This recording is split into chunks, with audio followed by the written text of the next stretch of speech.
Kapag summer nga pala dito sa Canada ay usong-uso ang garage sale.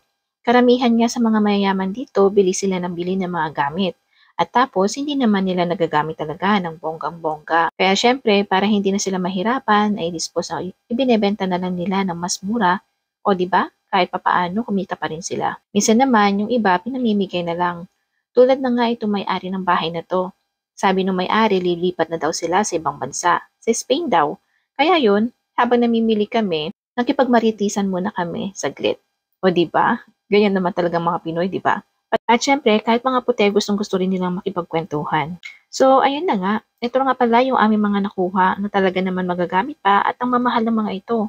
Kung bibilhin mo talaga ang mga wall paintings at mga decorative sa mga bahay, naku, umaabot talaga sa libo-libo dyan sa Pilipinas. Eto na nga, nung paalis nga kami, may dumating din na magtitingin pero nakuha na namin yung iba dito. Kasi nga, dito naman is first come first serve din. Kaliwat kanan nga dito ang mga garage sale ay ginagawa nila ito tuwing Sabado at Linggo. Maliban naman dito sa Canada ay ginagawa din dyan sa Amerika. At kadalasan nga may makikita ka talaga sa kalsada ng mga gamit at nakalagay na for free.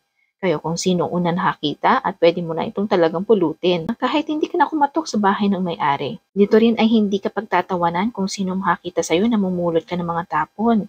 Alam mo kasi, ang mga gamit dito ay mga mahal pa. Pwede mo pang gamitin talaga at ang mamahal talaga kung bibilhin mo sa store. Kasi ganito rin ang mga gawain ng mga tao dito. Kaya hindi ka mahihiya na kumuha o mamulot na lang ng mga basura dito.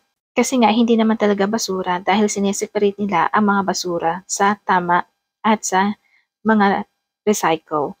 So, ayun na nga, napahaba ako ng kwento. So, hanggang dito na lang ulit ang aking mga video. At maraming salamat po sa inyong panonood. Salamat pong muli.